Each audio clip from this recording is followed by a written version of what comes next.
Bonjour, je suis Didier Mazier et je vous souhaite la bienvenue dans ce module où nous allons nous préoccuper essentiellement sur une image prise à contre-jour, comme c'est le cas ici dans cette chambre du Radisson à Oslo, et récupérer ici le ciel qui a été complètement gommé parce que l'appareil photo a fait une moyenne entre l'intérieur et l'extérieur. Donc du coup, l'intérieur n'est pas assez clair et l'extérieur, là d'où vient la lumière, n'est pas assez foncé.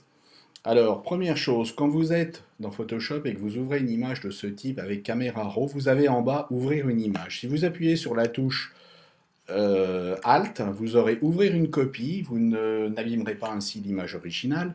Et si vous appuyez sur la touche majuscule, Shift, vous avez ouvrir un objet, ce qui permettra d'ouvrir un objet dynamique. Alors on va travailler avec ce système et voilà ce qu'on va faire. On va d'abord s'intéresser à récupérer le ciel avec l'exposition, en réduisant l'exposition à -4.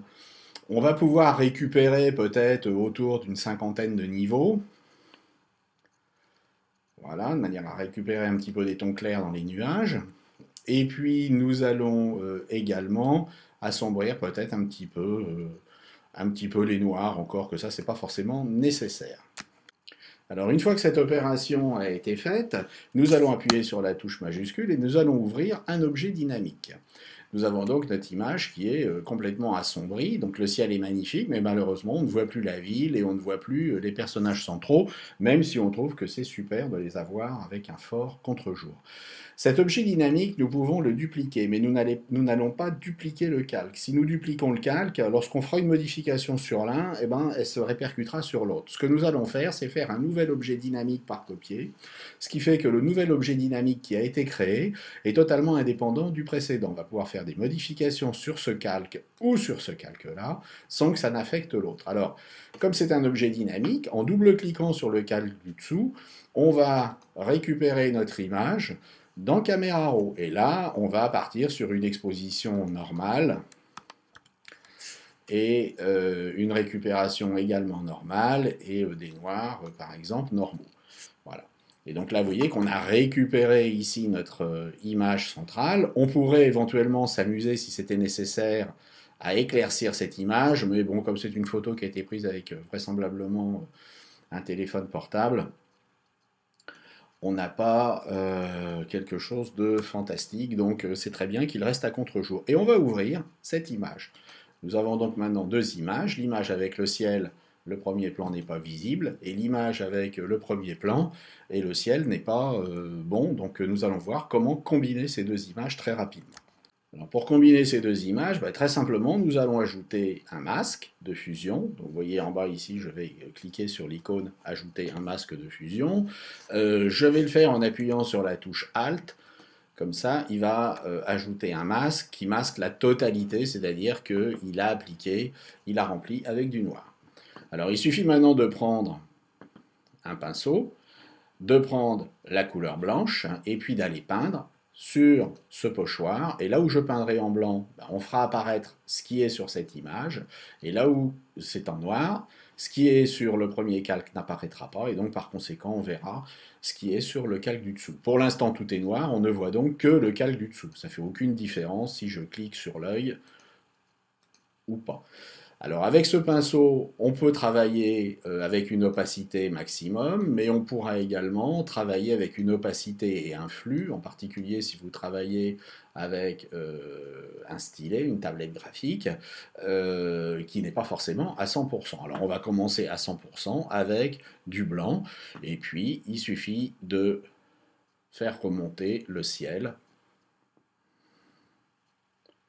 Vous voyez, on va pouvoir ici faire réapparaître le ciel très rapidement. Alors on va passer directement à la fin de l'opération. Alors à la fin de l'opération, si vous n'êtes pas satisfait du résultat, vous pouvez, en appuyant sur la touche Alt, cliquer sur la vignette du masque de fusion et vous allez afficher votre masque de fusion. Ça vous permettra ici de pouvoir rectifier ce qui n'est pas bon à l'intérieur de l'image, mais encore une fois, peut-être que ça aurait été bon de garder ce qu'il y avait en dessous, hein, on n'en sait rien. Voilà, et puis en retouchant En recliquant sur la vignette ici avec la touche Alt, vous récupérez votre ciel. Pour les zones limites, vous pouvez très bien changer l'opacité, réduire légèrement l'opacité, et vous pouvez inverser la couleur, c'est-à-dire qu'ici on est en blanc, vous allez inverser, passer en noir, donc c'est la touche X hein, qui permet de passer de l'un à l'autre. Donc là maintenant on va repasser en noir, et si je reclique légèrement ici, vous voyez que voilà, je suis avec une opacité où je peux éventuellement moduler ce que je fais. Donc X, je renverse. Voilà, là j'aurai ma zone limite. Donc vous voyez qu'on voit la ville. Et maintenant, on voit bien le ciel. Au passage, on a ici une photo qui serait magnifique en noir et blanc.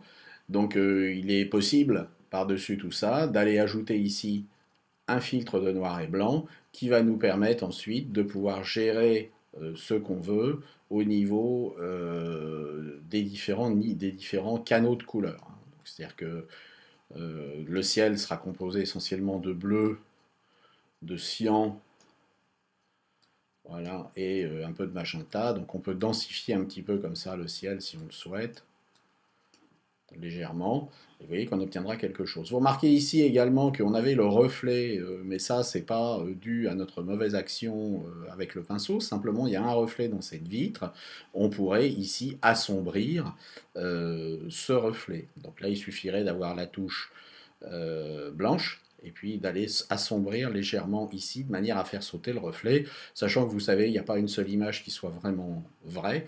L'essentiel est d'obtenir un résultat qui soit sympathique. Ici, on a une image qui est du niveau de ce qu'on peut voir dans Sin City, par exemple, avec des noirs et blancs très forts, et on a une image qui est très forte.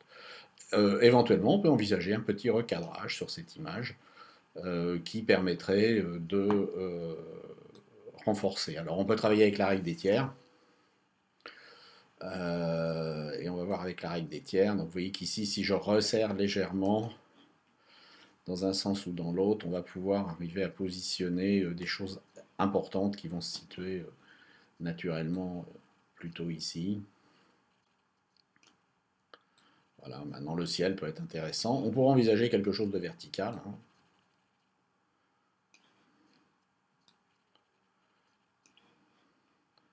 Donc vous voyez qu'on avait un ciel qui était pas très intéressant, et puis maintenant on a une image qui est très puissante. Eh bien, je vous remercie d'avoir suivi ce petit tuto, et puis je vous souhaite de faire du très bon travail sur Photoshop, et vous dis à très bientôt. Au revoir.